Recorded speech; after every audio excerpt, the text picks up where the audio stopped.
मुंबईचे महापौर, महाराष्ट्राचे दोनदा उपमुख्यमंत्री आणि वर्षानुवर्ष मंत्री राहिलेल्या छगन भुजबळांना यंदा मंत्रिमंडळातून डावललं आणि त्यांनी आपली खदखद सुरू केली.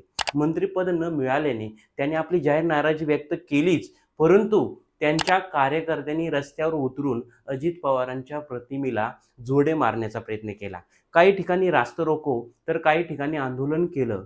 महाराष्ट्रात ओबीसींचा चेहरा ठसू पाहणाऱ्या छगन भुजबळांना मंत्रिपद न मिळाल्याने पुढे मोठी राजकीय घडामोड घडणार का? मुख्यमंत्री देवेंद्र फडणवीस यांच्या सरकारमध्ये भुजबळांना का डावललं, त्याची कारणं काय, तेच या व्हिडिओतून आपण पाहणार आहोत. नमस्कार, मी हरिचंद्र पवार.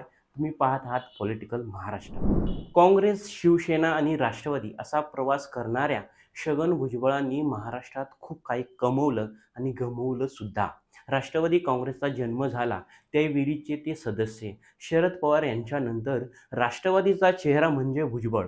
मुंबईतील माजलगावमधून ते आमदार झालेत. 91 मध्ये महसूल मंत्री, 95 मध्ये गृहनिर्माण आणि झोपडपट्टी सुधारणा खात्याचे मंत्री, 96 मध्ये विधान परिषदेचे विरोधी पक्षनेते, तर 1999 साली ते राज्याचे उपमुख्यमंत्री. शिवाय गृहमंत्री आणि पर्यटन अशी दोन महत्त्वाची खाती त्यांच्याकडे.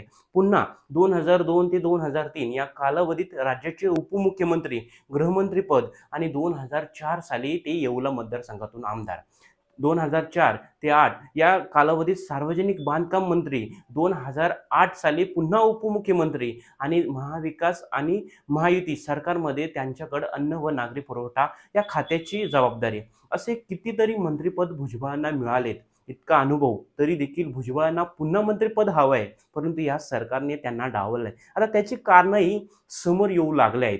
पहिलं कारण मानलं जातं ते मराठा ओबीसी आरक्षणावरील आक्रमक भूमिका. मराठा ओबीसी आरक्षणाच्या मुद्द्यावरून इतर नेते शांत होते, मात्र भुजबळांनी आपलं बळ दाखवलं आणि थेट जरांगे पाटलांना आव्हान देत राहिले.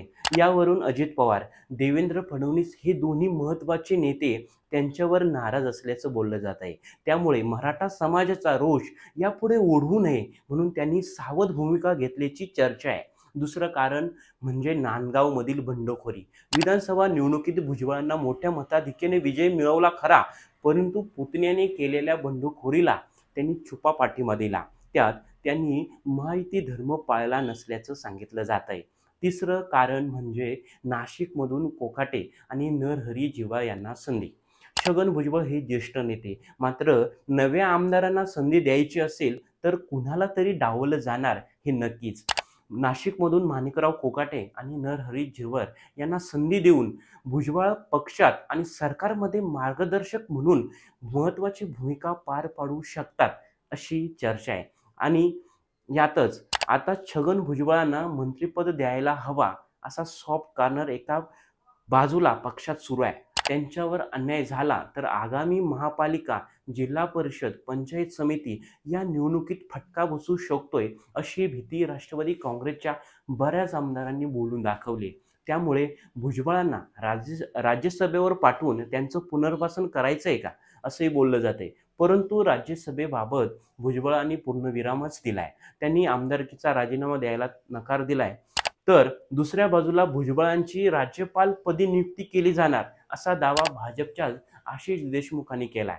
त्यामुळे भुजबळांच्या पदरात महायुती एव्हाना राष्ट्रवादी काँग्रेस काय टाकणार आणि त्यांना या पदापासून दूर ठेवल्यास पुढे काय परिणाम होणार ते पाहणं महत्त्वाचं ठरणार आहे. तुम्हाला या व्हिडिओबद्दल काय वाटतं ते कमेंट करून नक्कीच सांगा आणि अशाच व्हिडिओसाठी आमच्या पॉलिटिकल महाराष्ट्र पेजला लाईक करा, फॉलो करा. धन्यवाद.